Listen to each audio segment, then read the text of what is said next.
Hoy vamos a hablar de un tema que es uno de los asuntos más radicales que la iglesia cristiana puede enfrentar el día de hoy.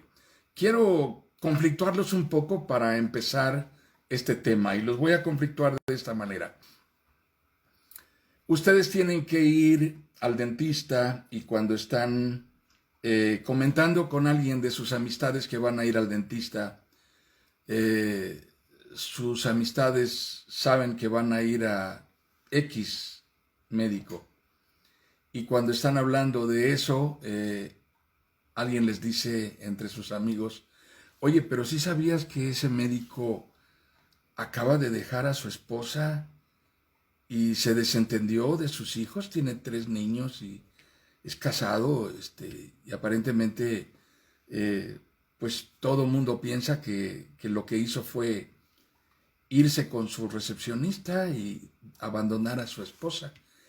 Y bueno, pero te platico esto solamente porque ya sabes que es chisme y me acabo de enterar, pero pues si es buen dentista, no importa, o sea, con que te atienda bien, te resuelva la boca y no te duela y salgas contenta, pues no pasa nada, ¿verdad?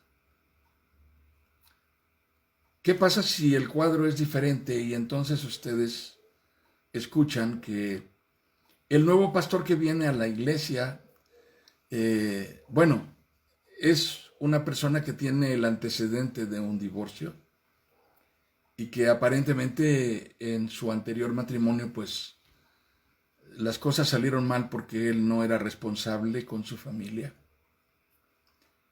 Pero bueno, no te preocupes, ya sabes cómo son los chismes y no me hagas caso, yo solamente te platico. Mientras predique bien y mientras dé buenas lecciones en la escuela dominical y mientras tenga acreditada su formación teológica con un certificado de un seminario serio y mientras realmente sepamos que ha sido ordenado para el ministerio, no pasa nada, profesionalmente es alguien eficiente.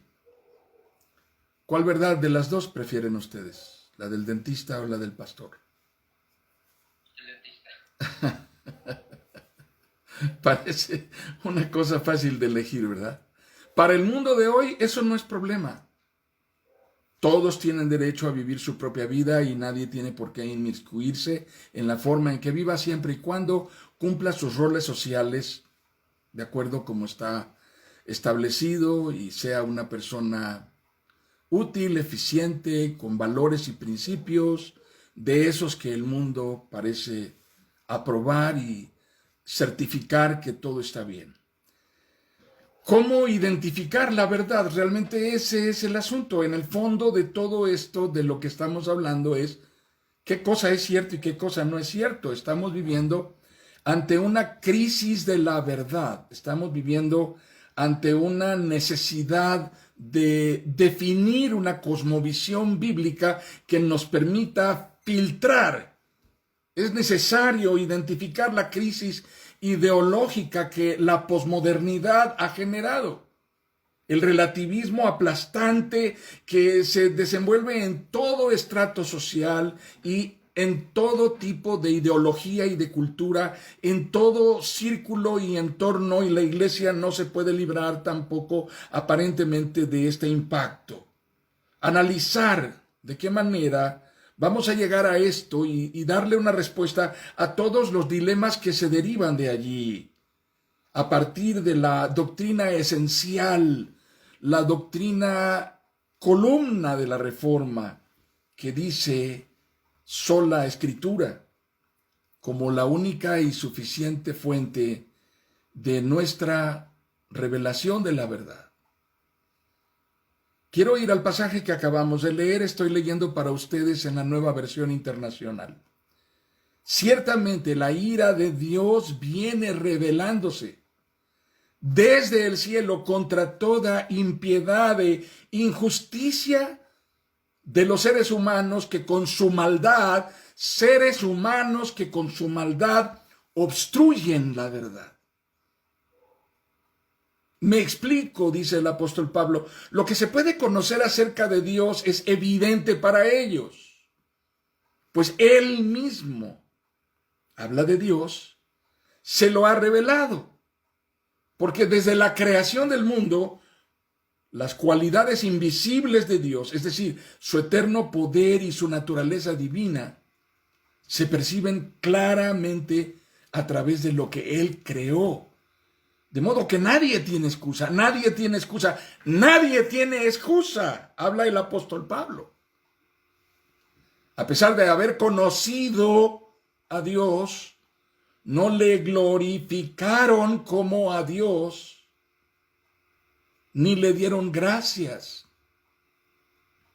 sino que se extraviaron en sus inútiles razonamientos y se les oscureció su insensato corazón. Leo más adelante.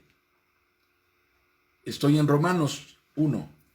Cambiaron la verdad de Dios por la mentira, adorando y sirviendo a los seres creados antes que al Creador, quien es bendito por siempre. Amén. Bien, de lo que se trata en nuestro tiempo es de vivir con el presupuesto de la inexistencia de la verdad absoluta. Lo repito, se trata de vivir con el presupuesto, la definición, el posicionamiento ideológico de que no existe tal cosa como la verdad, menos algo como la verdad absoluta. Ninguna cosa dicha es una verdad absoluta. Nadie puede sostener los absolutos. Nada, absolutamente, ni lo que está comprobado científicamente. A mí no me digan, por favor, que soy varón si yo no me siento varón. Por favor, no me vengan con esas cosas. Yo soy lo que yo me siento. La ciencia está equivocada con respecto a mí. Esta es la posición desde ese presupuesto de la inexistencia de la verdad absoluta. Es falso, entonces, que exista algo tal como una verdad, una cosa que podamos llamar la verdad absoluta. Ahora bien, en el interés de una definición de la verdad absoluta, ¿de qué estamos hablando? Estamos hablando de una sola cosa. Estamos hablando de la definición objetiva, no subjetiva. No la opinión que cada quien tiene acerca de algo, sino la definición objetiva, la definición comprobada acerca de algo. La definición universal, es decir, que significa lo mismo en China que aquí y que a donde quieran ir. Cucuyulapa, está bien, ahí también significa lo mismo. La verdad es lo mismo, exactamente lo mismo en cualquier parte del mundo. Y además es atemporal, no importa si se dijo en el siglo I, si se dijo en el siglo V, si se dijo en el siglo XXI. La verdad es la misma, inamovible. Eso es la verdad. Y eso es absoluto. Además de eso, esto nos ciñe, nos forza a estar sujetos a la razón, al sentido más correcto de las cosas, al sentido moral y justo de la realidad de todo. De tal manera que esto no es algo que varía con los tiempos y que cada vez que sopla el aire para un lado o para otro, cambia. No, la verdad es algo inamovible, no cambia. El presupuesto bíblico, entonces, y el presupuesto cristiano, por definición, es sí, definitivamente sí existe tal cosa. No es algo ligero, no es algo irrelevante. Se trata en realidad de una forma de revelación que tiene un trasfondo divino, un origen divino, un sustento divino. Nos trasciende a nosotros. Es superior a nosotros. Y necesariamente nos refiere al mismo tiempo inevitablemente a Dios. Esto significa, en resumen, Dios es el dueño de la verdad. El dueño, el propietario absoluto, el poseedor, el autor, el generador, el que certifica lo que es verdad. y lo hace de manera absoluta. Esa es la razón por la que cuando negamos la verdad estamos en problemas. Estamos realmente en problemas. Esa es la razón por la que la negación de la verdad nos mete en conflictos recurrentemente. La humanidad está en problemas. La humanidad con sus ideologías, con sus modas, con sus corrientes de pensamiento, con los cambios culturales, con los cambios de comportamiento y los patrones de conducta social, está en problemas. Y la razón de los problemas es que la negación de la verdad, escuchen esto por favor con mucha atención, la negación de la verdad absoluta es al mismo tiempo, de manera inevitable e ineludible y necesariamente, obligadamente, una negación de Dios. Cuando tú niegas la verdad, estás negando a Dios. La negación de la verdad es un acto de negación rotundo y radical de Dios.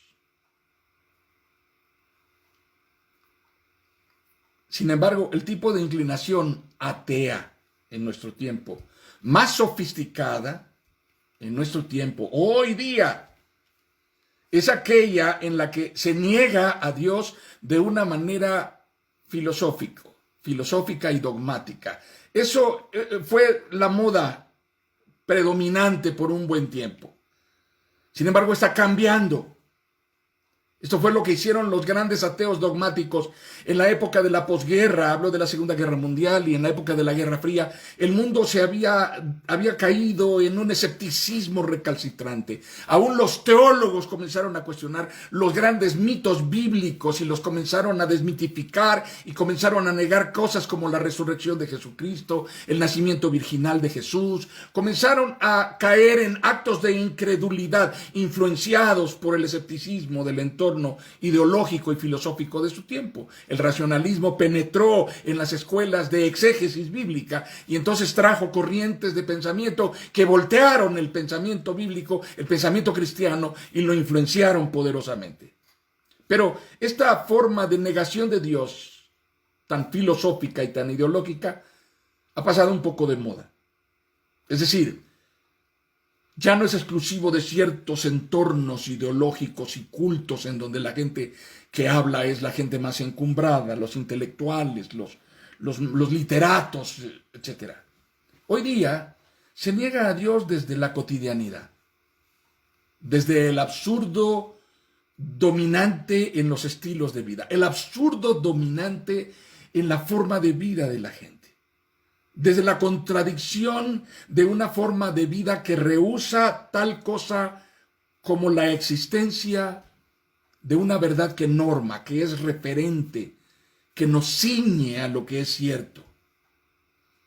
Así es como se niega a Dios, por ejemplo, desde la cátedra, en las universidades, en las preparatorias, en las escuelas secundarias, en donde se ríen de los cristianos que creen en la creación del Génesis, por favor. Digo eso. Desde los parlamentos y las curules de las cámaras del poder legislativo, diputados, senadores, gente que está legislando, niega a Dios con las decisiones que toma para establecer nuevos mecanismos jurídicos. Desde los organismos del poder ideológico y económico que dictan la ruta a seguir para el destino de naciones y de generaciones, los que tienen el poder para controlar el mercado mundial, los que tienen el poder para determinar a las grandes organizaciones mundiales que determinan el rumbo de las naciones, de los continentes, de los conglomerados humanos.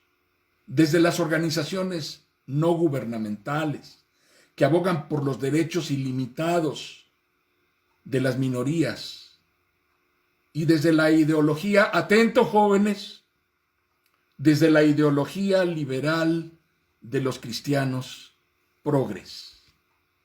No sería extraño que ahorita entre los que estamos aquí sentados haya algún cristiano progre que se va a pronunciar a favor de las cosas más contrarias a la ética y a la moral bíblica. No lo duden. Es posible que alguien salte por allí y diga, ¿pero por qué? ¿Qué de malo tiene? Si es un buen pastor y predica buenos sermones, ¿a mí qué me importa cuántas veces se ha divorciado y de cuántas relaciones viene. Tiene derechos, porque lo juzgan. Pero lo que hay detrás de esta negación de la verdad es demasiado ruido y pocas nueces. Es como cuando ustedes en Navidad parten una cáscara de nuez muy dura que les costó mucho trabajo lograr partir y finalmente cuando logran partirla solo sirve para descubrir que está apolillada, llena de gusanos por dentro y dicen, guácala, qué feo. Así es esta forma de ideología que mina a las comunidades de fe, a las congregaciones, entre los asientos de las iglesias y de los templos, desde los púlpitos en donde se enseña a las congregaciones formas de pensamiento que están centrados en el hombre y no en Dios, ajenos a la palabra de Dios, en donde los pastores son profetas que cada día traen una nueva revelación y que ellos mismos se constituyen en sede de la revelación de Dios, residencia total y absoluta de la verdad revelada. El Señor me dijo. Y entonces nadie puede levantarse y decir, oiga, pastor, pero la Biblia dice algo diferente a eso, ¿no? Dios puso en mi corazón. Chicas, tengan cuidado cuando un chico se les acerque y les diga, he estado orando y Dios puso en mi corazón que tú y yo, no sé, siento como una cosa que el Señor me está diciendo que yo, y tú y yo, y es algo que está sucediendo. Pero la quimera, el lagrimeo ideológico de nuestro tiempo, el hipócrita sentimiento de una aparente dolencia interior es engañoso y es perverso y exclama, ¡ah! ¡Qué bueno fuera que hubiera algo como la verdad absoluta! ¡Qué bueno fuera! Pero lástima que no existe. ¿Cuál es el sustento de esta doctrina de negación de la verdad? Su nombre es relativismo. Su nombre es relativismo y es un engendro de la posmodernidad, de todo ese movimiento, esa corriente cultural que está empujando al mundo. Es la cultura light, una corriente de pensamiento que determina los estilos de comportamiento, los criterios que moldean las vidas de las personas y se caracterizan por 4 antivalores. Estos son el sustento de la doctrina del relativismo. La subjetividad, que dice que el sujeto es juez absoluto. El sujeto es juez absoluto. Eso nació en el Edén. La serpiente le dijo a Eva, tú puedes juzgar entre el bien y el mal. No necesitas de Dios. Tú eres suficiente. La subjetividad es lo que les permite a ustedes afirmar fehacientemente e ir en contra de todo el mundo que ese chico es guapo, es el más hermoso del mundo. Y todo el mundo se queda mirándoles y dice, ¿en serio? ¿De verdad lo ves guapo? O sea, hello.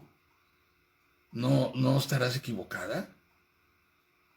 Pero esta afirmación viene a ti porque es una apreciación estética y las apreciaciones, los juicios estéticos son subjetivos. Tú eres absoluta para decir qué te gusta y qué no te gusta.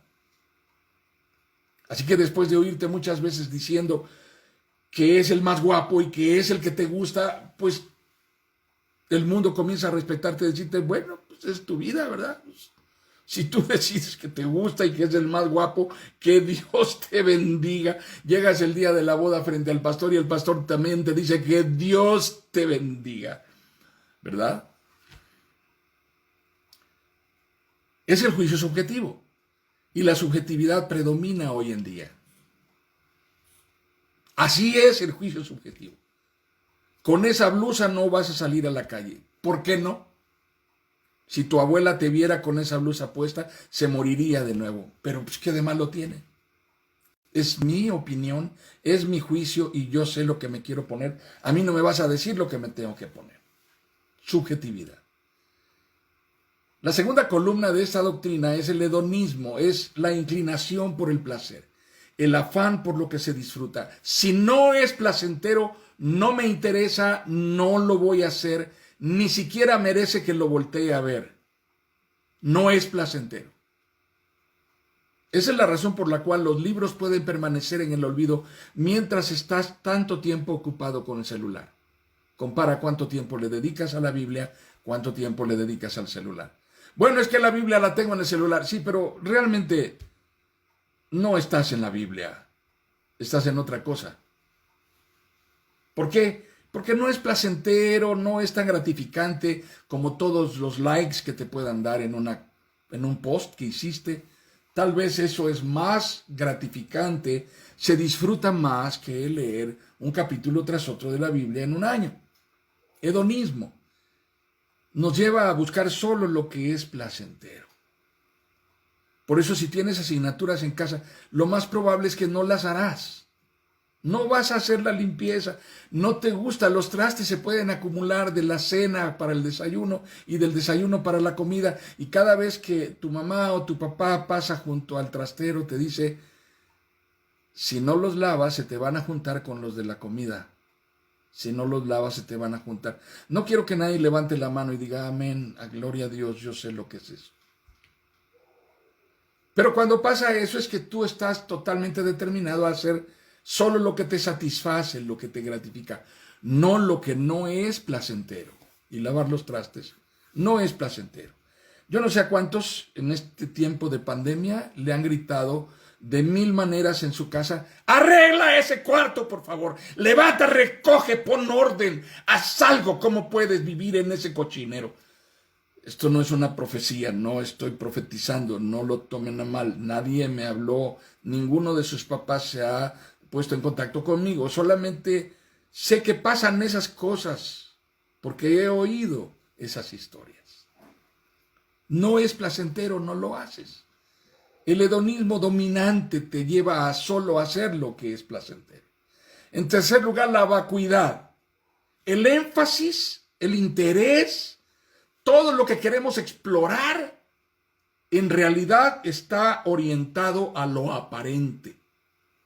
Lo aparente es atractivo, es dominante. Nos encanta lo que vemos y nos vamos sobre ello. El énfasis está en las apariencias, no en los contenidos. Lo que aparenta es precioso, es seductor y nos vamos sobre ello. Eso es lo que más interés provoca en nosotros y queremos permanecer en eso. Por eso los ídolos de las multitudes juveniles no son el pastor. O sea, tú no pegas una fotografía de tu pastor en la contraportada de tu libreta de apuntes de la universidad, por favor. Si te apasiona el deporte, tal vez pongas ahí a Cristiano Ronaldo. No sé a quién pondrías ahí. Pero si no eres un cristiano tan consagrado, a lo mejor te vas por una foto de la señora Johansson o no sé. Esas cosas pasan, ¿verdad? Y las niñas no ponen una foto de la esposa del pastor porque la admiran. Es que de veras la hermana es una persona tan encantadora, tan hermosa, tan consagrada. Y ahí una foto en la contraportada de su cuaderno.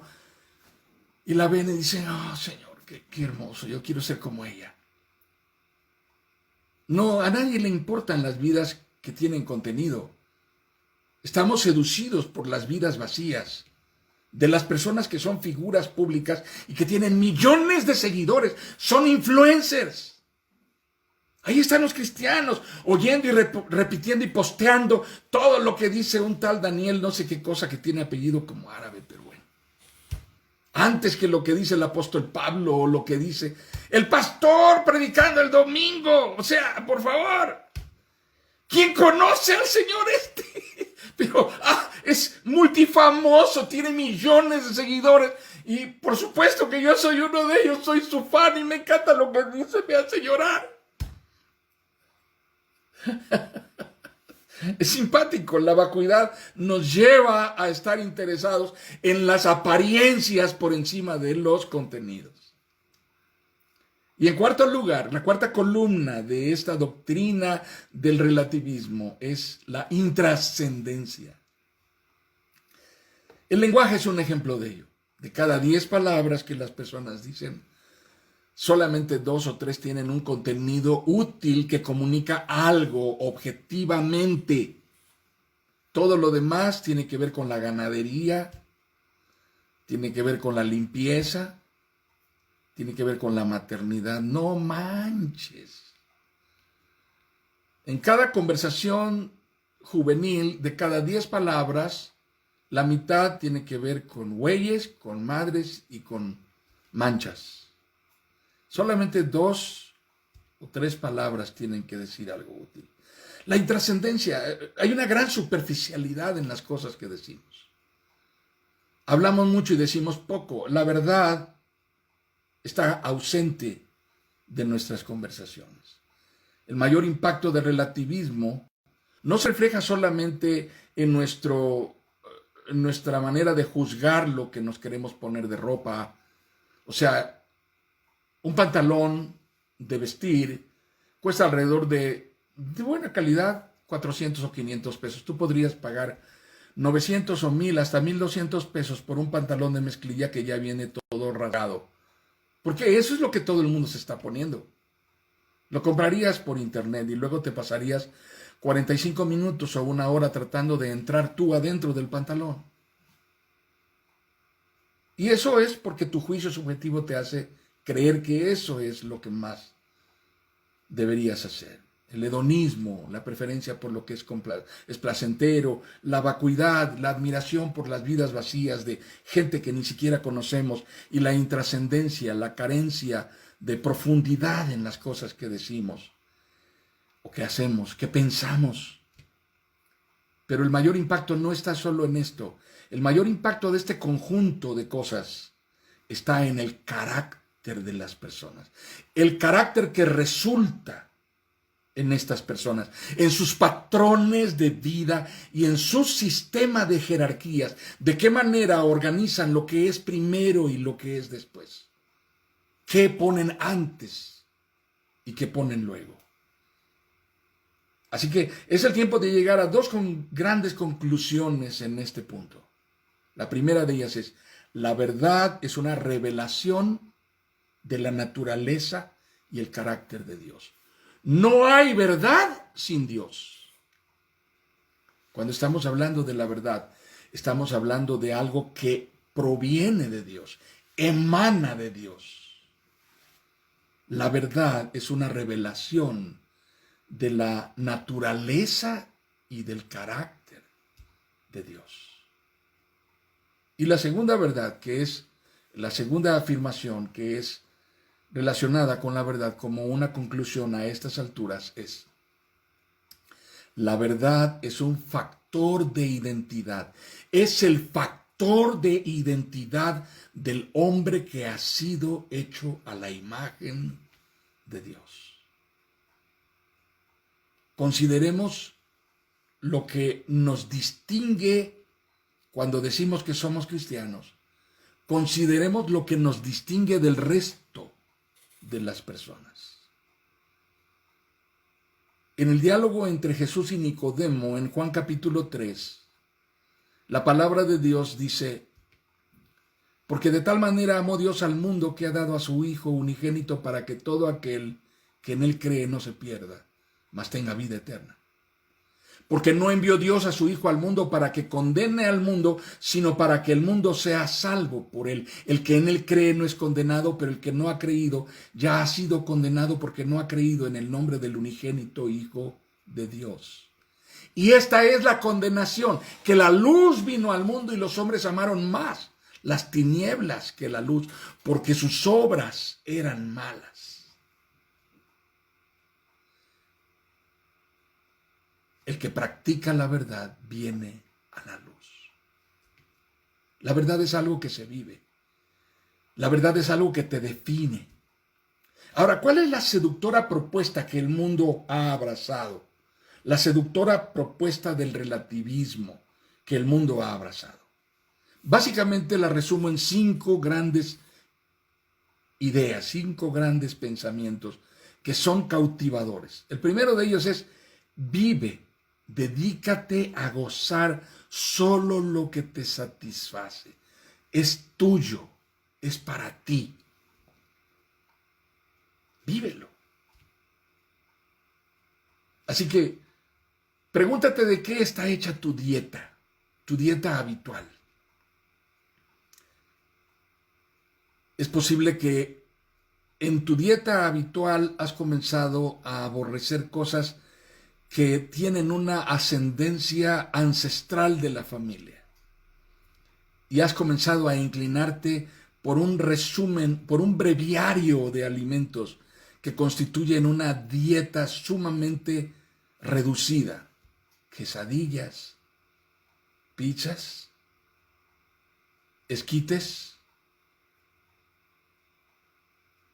elotes, chicharrones, hamburguesas. Y entonces a cierta hora dices, tengo un antojo de un chicharrón de esos de harina cubierto de ensalada. Y ya siento aquí, voy por uno, no puede ser. Tu dieta se va reduciendo porque vives con esta mentalidad de dedícate solo a lo que te satisface. Es tuyo, es para ti solo. La segunda idea es, nada vale ni tiene sentido si no es divertido. Hazlo, gózalo. Dedícate a ello. ¿Han observado cuántas horas puede pasarse alguien frente a un juego de estos virtuales? ¿Cuántas horas puede pasarse? Puede amanecer, puede anochecer, puede transcurrir la luna, el sol, las estaciones del año y la persona sigue conectada allí. Basta con que le acerquen una torta y un refresco y él está totalmente absorto. El juego, y lo interrumpen y dice, cállate, espérate, no me interrumpas. Oye, el abuelo se está asfixiando, le falta oxígeno, no me interrumpas, estoy a punto de pasar a otro mundo, a otra vida. Oye, está temblando, huele a gas, parece que va. Déjame, váyanse ustedes, ya casi termino. Nada vale ni tiene sentido si no es divertido. Hazlo, gózalo. La tercera idea es, sé libre, no permitas que nada ni nadie te quiera controlar. Sé libre. Haz lo que quieras, solo lo que quieras, única y exclusivamente lo que quieras. Cuando algo se oponga a ti, quítalo con un decreto. Decreta que eso quita. Eso fuera. Hazlo a un lado, determínalo en tu vida, pronúncialo, decrétalo, decláralo. Así que si tu crush te dice no, decreta que te diga que sí. Decláralo. Pon ataduras sobre él. Sé libre, no permitas que nada ni nadie te controla. Esta ideología está metida en esa forma de pensamiento cristiano. Número 4, experimenta y prueba todo lo que te interese. Lo que te llame la atención, pruébalo, tócalo. Siéntelo. No es suficiente que lo leas, lo sepas, te enteres por la versión de alguien. No, tienes que probarlo. Esa es la razón por la cual la iniciación en la vida sexualmente activa cada vez es más temprano. Antiguamente, la edad de iniciación en la vida sexualmente activa era alrededor de una adolescencia mayor, es decir, alrededor de los 14, de los 16 años.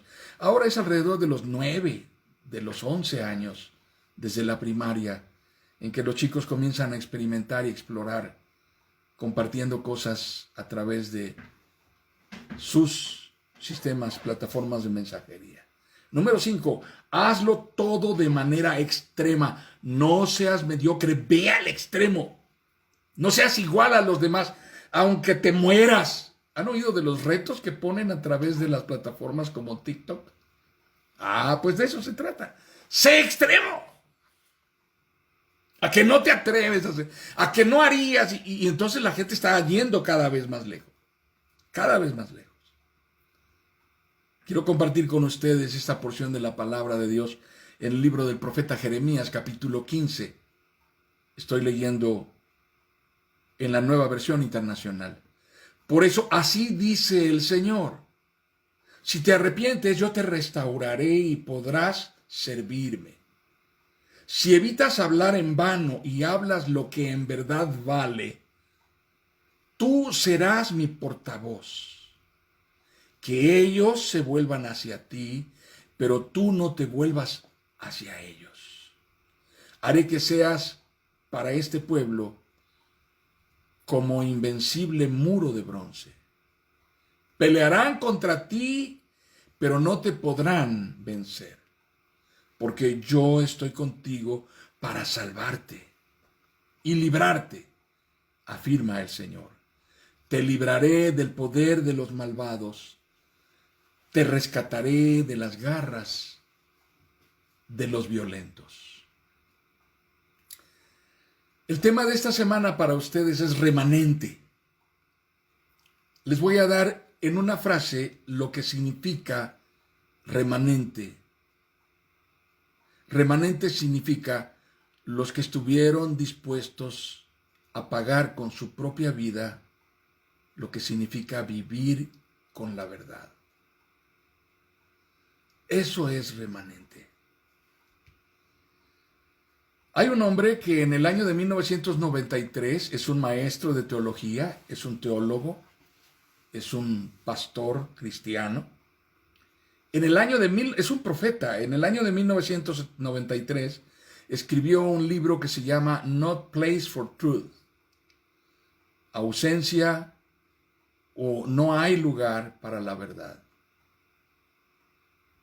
No Place for Truth es un libro que retrata a Occidente en toda su complejidad, en toda su brillantez y su vacío.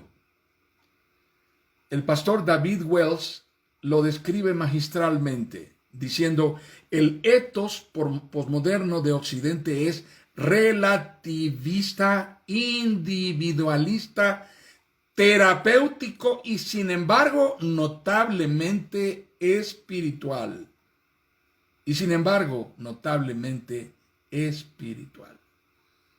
El doctor Wells muestra cómo este ethos, esta concepción posmoderna, ha incorporado en sí mismo el nuevo relativismo religioso y cultural.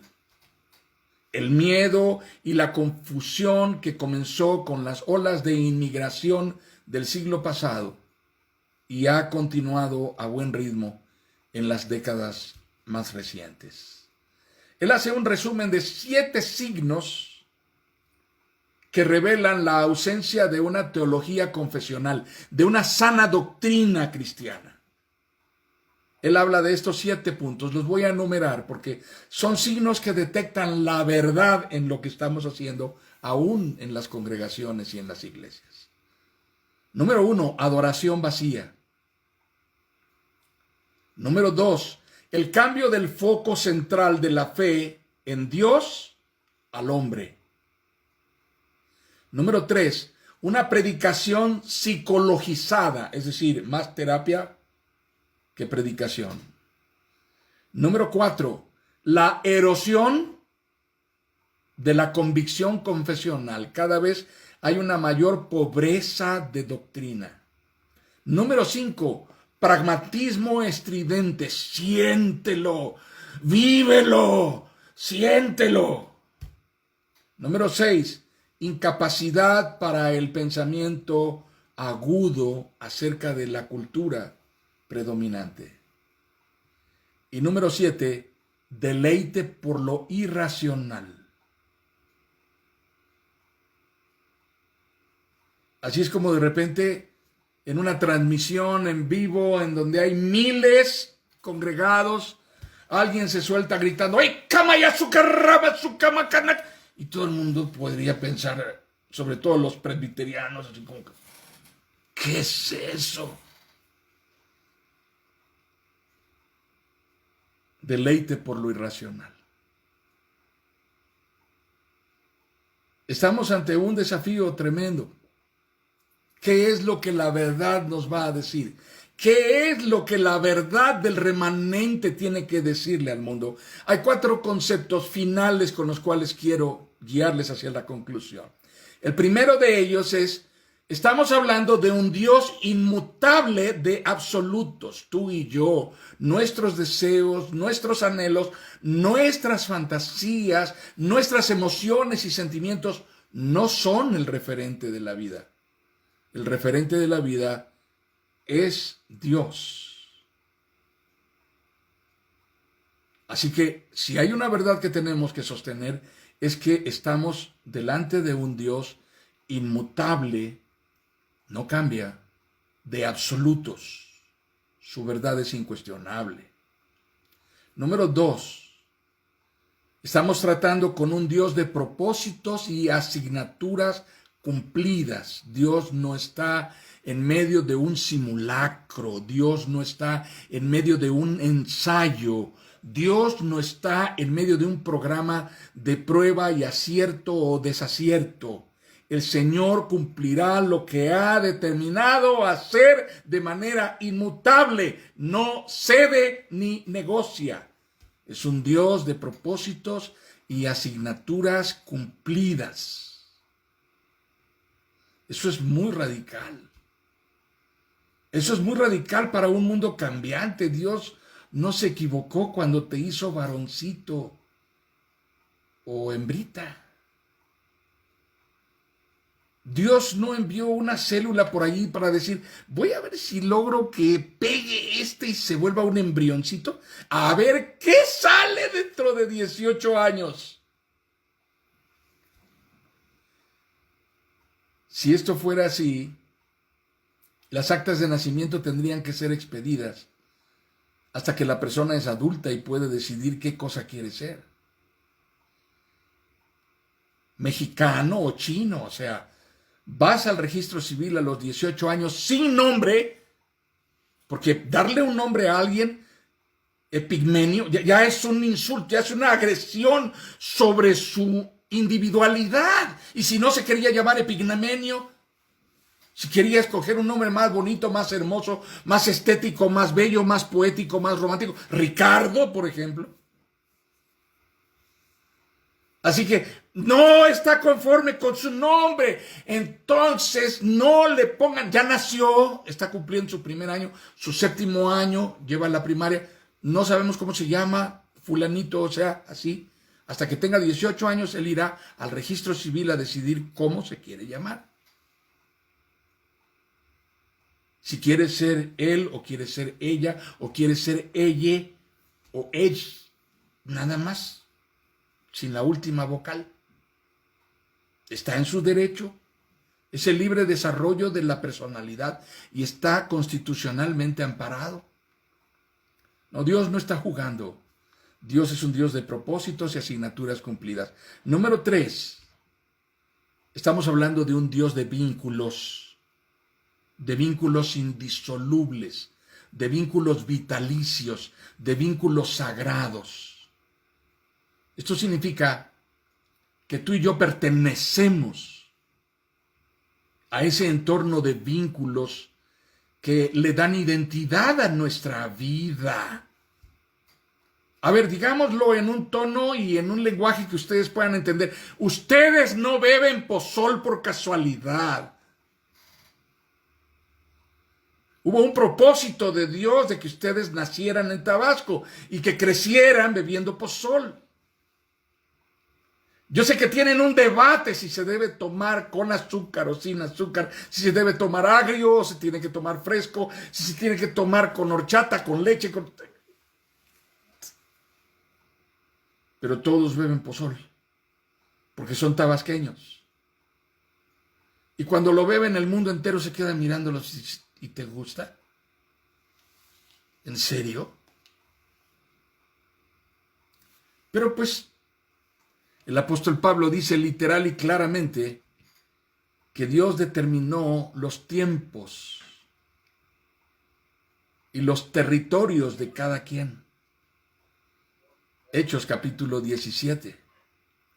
Así que estamos tratando con un Dios de vínculos indisolubles. Lo que más se interesa Dios en tener con nosotros es un trato personal que cambia vidas, un trato personal que trasciende en la vida de las personas, que impacta la vida de las personas.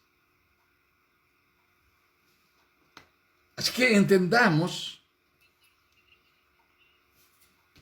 ¿ok? Así que entendamos que Dios está tratando con nosotros a través de relaciones trascendentes, significativas. Relaciones que dejan huella para el resto de la vida de las personas, que determinan el rumbo de la vida de las personas. Dios de vínculos. La paternidad es esa forma de vínculo. Por eso honramos la paternidad, no es una casualidad. Por eso honramos el matrimonio, porque no es una casualidad, es parte del orden de Dios. Un vínculo vitalicio. Por eso hablamos de Dios no como una cuestión de ritos, sino como una relación de influencia poderosa que transforma los patrones de comportamiento de las personas que caminan de la mano de Dios. Y en cuarto lugar, hablando de estas verdades dominantes que identifican a este grupo residual, el remanente. Tratamos con un Dios de gracia y de perdón, un Dios de misericordia y de compasión. Vivimos en un mundo que predica la tolerancia universal, un mundo que sostiene que es necesario volver a respetar los derechos humanos, inalienables, ilimitados de las minorías y dejar que cada quien diga, piensa, sienta, sea, haga lo que quiera. Pero en ese mundo, lo que más se predica con mayor intensidad y con mayor fuerza es la intolerancia. Así que no te atrevas a decir que estás en desacuerdo con lo que alguien dice o con lo que alguien piensa, porque automáticamente te ponen mute, como me hice yo a mí mismo ahorita hace un ratito. ¿Sí? O te dejan de seguir, bye con tu vida. Es horrible, qué cosa. Los cristianos son la gente más horrible del mundo. Por eso hay que destruir las parroquias, hay que destruir los templos, hay que perseguirlos, hay que exterminarlos, hay que acabar con ellos. Si tú perteneces al remanente, tú crees en un Dios de gracia y de perdón. Dios está listo a reconciliarnos con Él. No importa lo que ha sucedido atrás. Él nos ama y está dispuesto a perdonarnos. Así que al llegar a este momento en donde estamos concluyendo las ideas y redondeando los conceptos, creo que estas son las 4 verdades del remanente que pueden costarnos la vida. Dios es inmutable. No hay un maestro en la universidad, en la preparatoria, incluso desde la secundaria. No hay un maestro más odioso que aquel que no te quiera regalar un punto, que te diga, desde el primer día de clases les dije que yo no estoy jugando. Les dije que para mí la calificación final es 30% esto, 20% esto y 50% esto. Y tú no cumpliste, lo siento, te vas a extraordinario. Bye con tu vida. Lo odio con toda mi alma. Ojalá se achicharre en el infierno. Dios es inmutable. Es más inmutable que ese maestro. No podrás negociar con Dios. El mundo no puede negociar con Dios. El orden de Dios no es negociable. Eso es una verdad absoluta. Dios es un Dios de propósitos, no está probando, intentando, viendo si en la próxima sí le sale sin fallar. Dios es un Dios de propósitos y asignaturas cumplidas, soberano, Señor de los mundos, lo que ha determinado hacer, eso hace. No importa que el mundo tiemble, que el mundo se espante, que incluso quienes le creen y le buscan y le temen, se amedrenten pensando, ¿cómo se murió el pastor? ¿Cómo se murió? No puede ser. ¡Qué fuerte! Sí, así de fuerte es Dios. Dios es un Dios de vínculos que marcan, que influyen en las vidas de las personas. Y Dios es un Dios de gracia y de perdón.